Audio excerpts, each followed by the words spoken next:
Hello दोस्तों, कैसे हैं आप। मैं वैशाली दुबे अनअकैडमी के लेट्स क्रैक एमपी एग्ज़ाम्स पर आप सभी का हार्दिक स्वागत करती हूं। आई होप दोस्तों आप सभी ठीक होंगे। और मेरा जो इसके पहले वीडियो था वो था 2020 के सिलेबस का कि एमपीपीएससी ने जो 2020 का सिलेबस चेंज किया हुआ है और 2019 में क्या चेंजेस किए गए हैं उस पर वीडियो था। प्लीज़ आप सभी वो वीडियो आवश्यक रूप से देखें क्योंकि उसमें आपको अंतर पता चलेगा।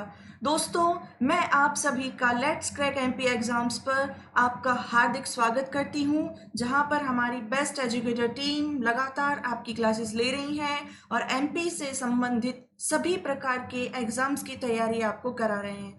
दोस्तों, मेरा आप सभी से निवेदन है कि हमारा एक न्यू चैनल जो है वो स्टार्ट हुआ है जिसका नाम है MP exam in 10। MP exam in 10 इसको दोस्तों आप सब्सक्राइब कीजिए ताकि हमारे जो वीडियोस हैं इसमें जितने भी वीडियोस रहेंगे वो सभी के सभी 10 मिनट के रहेंगे। ऐसा कई बार आपके साथ होता है कि जब एग्जाम होता है और हमें बुक भी पढ़ने की इच्छा नहीं होती और हमें समझ में नहीं आता है कि हम क्या पढ़ें और क्या ना पढ़ें, तो एक ऐसी कंडीशन में आपको आवश्यकता होती है क्विक रिवीजन की। और इसी परिप्रेक्ष्य को देखते हुए, आपके रिवीजन को देखते हुए एक नए चैनल को है लॉन्च किया गया है जिसका नाम है एमपी एग्जाम इन 10, जिसमें आपको हर एक टॉपिक की 10 मिनट की वीडियो रहेगी। हर सब्जेक्ट को उसमें कवर किया जाएगा। आप हमारे चैनल को जरूर सब्सक्राइब करें। दोस्तों, आज का जो मेरा लेक्चर है वो बहुत ही इम्पॉर्टेंट है, आप इसे लास्ट तक देखिए क्योंकि आज हम जानेंगे एक ऐसे महत्वपूर्ण टॉपिक के बारे में जो एमपीपीएससी का और एसआई का बहुत ही महत्वपूर्ण हिस्सा है। दोस्तों, यदि मैं अपने बारे में कहूँ तो मेरा नाम वैशाली दुबे है और मैं आपकी एमपीजी के, चाहे वो प्री हो, मेंस हो, व्यापम हो, सभी सब्जेक्ट्स की जो क्लासेस मैं आपकी लूँगी। दोस्तों, हमारे जो अनअकैडमी टीम है, हमारे एजुकेटर्स हैं, वो लगातार आपको क्लासेस दे रहे हैं, जहाँ पे आपकी live classes, daily live classes चल रही हैं, टेस्ट सीरीज, एमसीक्यूज के माध्यम से आपके डाउट सेशन क्लियर किए जा रहे हैं। यहाँ पे हमारे टॉप एजुकेटर्स के रूप में रूप सिंह यादव सर, रमेश शुक्ला सर और पवन चौधरी सर, श्रवण गुप्ता सर जैसे बहुत ही आपको हेल्पफुल एजुकेटर्स के रूप में यहाँ पे लगातार मार्गदर्शित कर रहे हैं। दोस्तों, यदि आप अनअकैडमी, एमपीपीएससी और व्यापम ज्वाइन करना चाहते हैं तो आज ही आपको सब्सक्रिप्शन लेना होगा। और यदि आप 1 साल का सब्सक्रिप्शन लेते हैं तो वो आपका 7,000 है। इसकी फीस कितनी रहेगी दोस्तों? 7,000। लेकिन यदि आप मेरा कोड वैशाली 10 यूज़ करेंगे तो यही आपको 10% डिस्काउंट के बाद मात्र 6,300 में मिलेगा। दोस्तों, ये कोई फीस ज़्यादा नहीं है। आपको 1 साल तक घर बैठे हमारी पूरी टीम के लेक्चर्स जो हैं, मेरे स्पेशल क्लासेस और साथ ही साथ हमारी टीम के सभी लेक्चर्स आपको प्रोवाइड किए जाएंगे। देखिए, आपको कोड याद रखना है। जो मेरा कोड है वो है वैशाली 10। यदि आप 2 साल का सब्सक्रिप्शन लेना चाहते हैं और आप 2020-2021 की तैयारी कर रहे हैं तो इसकी जो फीस रहेगी कोर्स की वो रहेगी 8,400। लेकिन यदि आप मेरा कोड वैशाली 10 यूज़ करते हैं तो यही आपको मिलेगा 7,560 रुपये में। देखिए, आपको फ़ायदा जो है वो 2 साल का सब्सक्रिप्शन लेने में ज़्यादा फायदा रहेगा। चलिए स्टार्ट करते हैं आज का वीडियो। चूँकि इस वीडियो में मैं सिर्फ आपको बता रही हूँ कि ये टॉपिक जो है मेरा आज का वो है आपदा प्रबंधन। दोस्तों, ये वीडियो रिकॉर्डेड है, मैं लाइव क्लास नहीं ले रही हूँ। आप सभी से मैं माफ़ी चाहती हूँ कि आपके क्वेश्चंस जो हैं उनका रिप्लाई मैं तुरंत नहीं कर पाती हूँ क्योंकि ये वीडियो जो है वो रिकॉर्डेड है। लेकिन आने वाले कुछ ही समय में मैं आपकी लाइव क्लासेस भी लूँगी जहाँ पे आपके जितने भी डाउट हैं वो क्लियर किए जाएंगे। आज जो है वो हम टॉपिक के बारे में समझेंगे कि आपदा प्रबंधन। देखिए दोस्तों, यहाँ पे मैंने लास्ट में इंक्लूड भी किया हुआ है कि एमपीपीएससी जो प्री की यूनिट 7 में आया हुआ है, आपदा प्रबंधन एक नई यूनिट जोड़ी गई है और मेंस की यूनिट 4th में भी आपदा प्रबंधन के बारे में जोड़ा गया है। कौन सी 4th यूनिट है? ये है फर्स्ट पेपर के सेकंड पार्ट की 4th यूनिट और एमपीपीएससी के प्री के सिलेबस में आती है यूनिट 7th में। तो आज हम जानेंगे कि हमें क्या क्या पढ़ना है और कल से जो है वो हम इसको स्टार्ट करेंगे। लास्ट में मैंने 2018 से लेके 2013 तक आपदा प्रबंधन से दोस्तों हर एक साल एक क्वेश्चन आया हुआ है। देखते हैं हम आगे, इसी वीडियो में मैंने इसको इंक्लूड किया हुआ है। देखते हैं, स्टार्ट करते हैं आपदा प्रबंधन। दोस्तों हम सबसे पहले कल से हम देखेंगे, स्टार्ट करेंगे परिभाषा, फिर आपदा के प्रकार देखेंगे कि परिभाषा में हमें 3 नंबर में आता है आपदा प्रबंधन के बारे में, आपदा क्या होती है, तो उसके बारे में हम डेफिनेशन देखेंगे कि आपदा प्रबंधन अधिनियम 2005 की धारा 2D में क्या परिभाषा दी गई है, साथ ही साथ इसकी NCERT में क्या परिभाषा दी गई है। फिर उसके बाद में हम देखेंगे कि आपदा के प्रकार। दोस्तों बेसिकली आपदा 2 प्रकार की होती है, एक प्राकृतिक आपदा होती है और एक होती है मानव निर्मित आपदा। दोस्तों प्राकृतिक आपदा को भी डिवाइड किया गया है कि कौन कौन सी ऐसी प्राकृतिक आपदाएं होती हैं, जैसे कि हमारा भूगर्भिक आपदाएं होती हैं, कुछ जैविक आपदाएं होती हैं। और यदि हम बात करें कि मानव निर्मित आपदाएं, तो दोस्तों मानव निर्मित आपदाओं से भी क्वेश्चन अब आने लगे हैं। पूछ लिया जाता है कि निम्नलिखित में से कौन सी आपदा मानव निर्मित नहीं है। दोस्तों कल का वीडियो जो रहेगा मेरा वो मोस्ट इम्पॉर्टेंट है, जहां पर हम ये पूरा का पूरा आपदा के प्रकार और उसकी परिभाषा है वो देखेंगे। और मैंने हर अपने एक लेक्चर में ये लास्ट में किया हुआ है कि मैं जो टॉपिक पढ़ाऊंगी उसके 5 ऑब्जेक्टिव आपको लास्ट में दूंगी। दोस्तों मेरा ये शाम को जो है वो आपदा प्रबंधन का वीडियो चलेगा और सुबह मॉर्निंग में मेरा MPPSC और व्यापम के एग्जाम से रिलेटेड मेरा स्पेशल MP GK का वीडियो रहेगा, जिसमें मैं आपको MP की हिस्ट्री पढ़ा रही हूँ। और MP की हिस्ट्री एक महत्वपूर्ण टॉपिक है, चाहे वो व्यापम हो या PSC हो।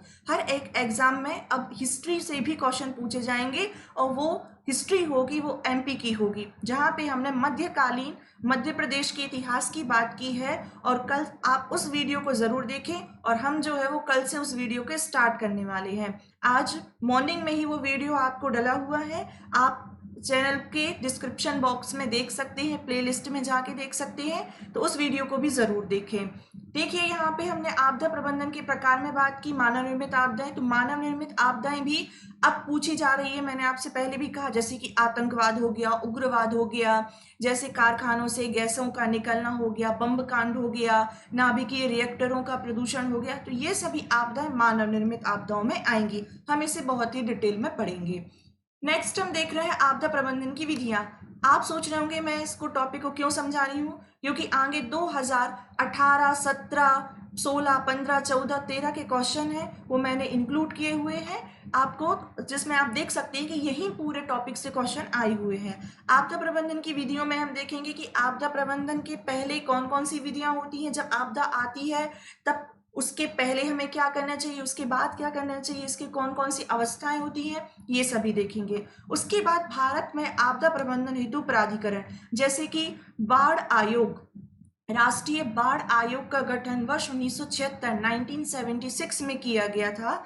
और कौन कौन से ऐसे राष्ट्रीय केंद्र के हों चाहे वो राज्य के हों, एक जिले लेवल पर हो, कौन कौन से कार्य किए जाते हैं। इसके बाद हम इसमें CBDM के बारे में पढ़ेंगे कि कम्युनिटी बेस्ड डिजास्टर मैनेजमेंट क्या होता है, समुदाय आधारित एक आपदा प्रबंधन क्या होता है, तो उसके बारे में भी देखेंगे, जो कि अभी UPSC में क्वेश्चन इससे आया भी हुआ है कि CBDM को समझाइए, तो हम इसमें आगे डिस्क्राइब करेंगे। फिर उसके बाद हम देखेंगे आपदा प्रबंधन हेतु अंतरराष्ट्रीय संगठन कौन कौन से हैं।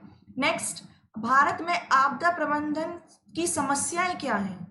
ये मोस्ट इंपॉर्टेंट टॉपिक है कि आपदा प्रबंधन तो किया जाता है, लेकिन उसमें आने वाली चुनौतियां कौन कौन सी होती हैं। और जब आपदा प्रबंधन के जो पहला चरण होता है उसके स्टार्टिंग से लेकर लास्ट तक किस किस प्रकार की कई सामाजिक समस्याएं भी आती हैं, कुछ ऐसी समस्याएं होती हैं जो आर्थिक समस्याएं होती हैं, कि ऐसे कुछ भौगोलिक समस्याएं भी होती हैं कि पहाड़ी इलाकों पर यदि कोई समस्या इस प्रकार की आ जाती है, ऐसा कोई दुर्गम क्षेत्र है तो वहां पर जो है वो तुरंत राहत प्रदान नहीं की जा रही है। तो ऐसी कौन कौन सी समस्याएं हैं कि आर्थिक, सामाजिक और भौगोलिक समस्याओं के रूप में हम इसे समझेंगे। फिर उसके बाद हम डिस्क्राइब करेंगे इसमें MPPSC में आपदा प्रबंधन से आए हुए, चाहे वो प्रीलिम्स के हुए या मेंस के, इसमें मैं सबसे पूरा, जब ये पूरे टॉपिक हम कर लेंगे तो उसके बाद हम इसके प्रीलिम्स के क्वेश्चन देखेंगे और हम इसमें आंसर राइटिंग करेंगे। आंसर राइटिंग जब ये पूरे टॉपिक हो जाएंगे तो मैं आपको क्वेश्चंस दूंगी, जो आप जो है वो मेरे नंबर पर आगे मैं आपको दूंगी कि जो आप उस पर सेंड कर सके। एक लिंक दूंगी जहां पर आप जो क्वेश्चंस हैं वो आंसर राइटिंग करके लिख सकें और दिखा सकें। नेक्स्ट हमने आज देखते हैं एमपीपीएससी मेंस के क्वेश्चन 2018 में कौन कौन से आए हैं। ये वाला जो टॉपिक मैं आपको बता रही हूँ 2018-17 वाले अलग अलग जो क्वेश्चंस किए हुए हैं, आप कॉपी पेन उठाइए और इन सभी क्वेश्चंस को जरूर लिखिए, ताकि आपको एक पता चल जाएगा कि क्वेश्चंस जो है ऐसे आए हुए हैं और आगे भी इनके आने की संभावना है। इसमें मैं पीछे एक चीज भूल गई हूँ दोस्तों, इसमें हम केस स्टडी के बारे में भी पढ़ेंगे। कहीं से टॉपिक स्पष्ट रूप से नहीं दिया हुआ है केस स्टडी, लेकिन 2019 के सिलेबस में केस स्टडी एक अलग से टॉपिक हुआ करता था, जिसमें हमें 9 प्रकार की केस स्टडी पढ़नी है कि भोपाल गैस त्रासदी में क्या हुआ, यूक्रेन के चार्नोबिल परमाणु संयंत्र में किस प्रकार से आग लगी, चाहे फिर वो उज्जैन की त्रासदी हो, जम्मू कश्मीर उत्तराखंड की बाढ़ हो, इन सभी टॉपिक के बारे में हम देखेंगे। दोस्तों 2018 में जो क्वेश्चन आया हुआ है वो ये है कि आपदा प्रबंधन में राहत एवं पुनर्वास के लिए किए जाने वाले उपायों का उल्लेख कीजिए। देखिए यही टॉपिक जो है वो कवर करेंगे कि कौन कौन सी ऐसी समस्याएं हैं और उनके प्रबंधन के लिए किए जाने वाले ऐसे कौन कौन से उपाय हैं जो हमें इसमें उल्लेखित करना है। नेक्स्ट है भारत के बाढ़ प्रभावित क्षेत्रों का वर्णन कीजिए।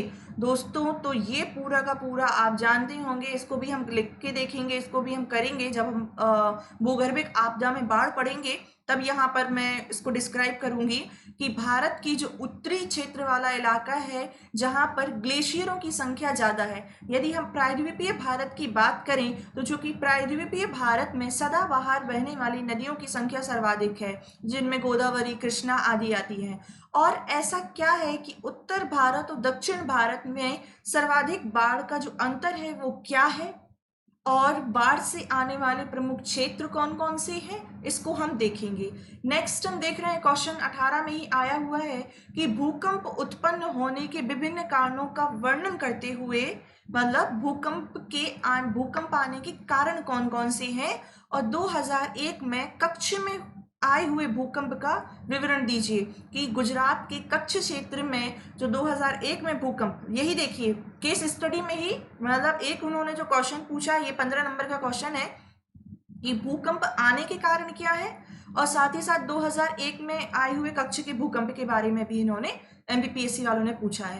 फिर 2017 में देखिए कि 2013 में उत्तराखंड में आई आकस्मिक बाढ़ के क्या कारण थे। देखिए रिपीट हुआ है क्वेश्चन बाढ़, लेकिन यहाँ पे इन्होंने केस स्टडी वाला दे दिया है कि उत्तराखंड में आई हुई बाढ़ के बारे में आपको बताना रहेगा। नेक्स्ट, चार्नोबिल परमाणु संयंत्र त्रासदी 1986 का वर्णन कीजिए। ये आया हुआ है 6 मार्कर में आया हुआ है।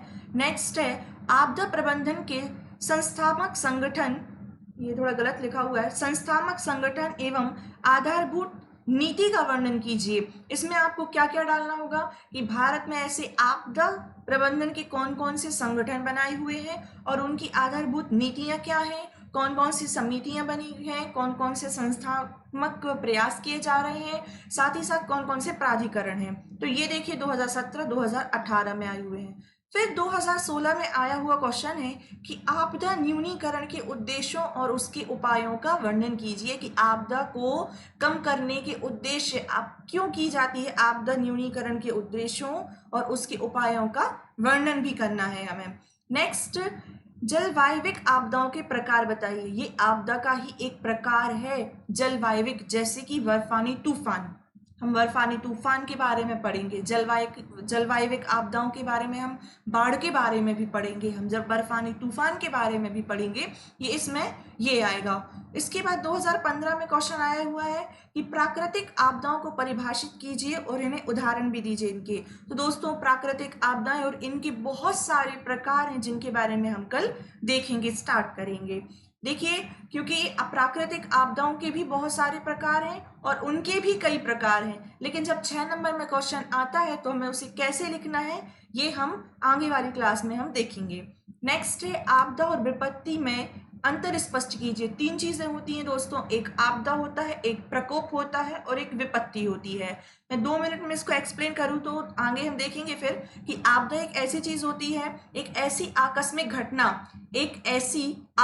घटना होती है आपदा, जिसमें क्या होता है, एक व्यापक स्तर पर उस क्षेत्र के जीवधारियों की जान माल की क्षति होती है, ये आपदा कहलाती है। देखिए ये परिभाषा लास्ट में इंक्लूड की है मैंने आपदा की, कि आकस्मिक होने वाली ऐसी विनाशकारी घटना, आकस्मिक ही कोई आपदा कोई बता के थोड़ी ना आती है, तो आकस्मिक होने वाली मतलब अचानक होने वाली, आकस्मिक होने वाली ऐसी विनाशकारी घटना जिससे व्यापक स्तर मतलब एक बहुत बड़े स्तर पर उस क्षेत्र के जीवधारियों की जान माल की हानि होती है या क्षति होती है, आपदा कहलाती है।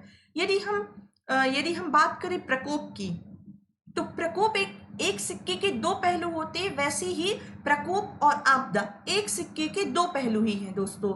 यदि प्रकोप जो है वो आपदा का ही एक प्रकार है, लेकिन जब कोई ऐसी घटना या कोई एक ऐसी आपदा है, वो कहाँ आती है, किसी दुर्जन क्षेत्र में आती है, जहाँ पे जान माल की हानि जो है वो कम होती है अपेक्षाकृत, तो वो होता है प्रकोप। जैसे कि चक्रवात आ गया, झंझा आ गया, चक्रवात आ गया, ज्वालामुखी हो गया, लेकिन वहां पे जान धन की हानि नहीं है, एक निर्जन क्षेत्र है, तो वो भी एक प्राकृतिक घटना ही है प्रकोप। और क्या क्या आप बात करें, उसमें जन धन की हानि तो हो रही है, लेकिन अपेक्षाकृत आपदा में ज्यादा होती है। और प्रकोप एक ऐसा होता है जो एक निर्जन क्षेत्र में आता है।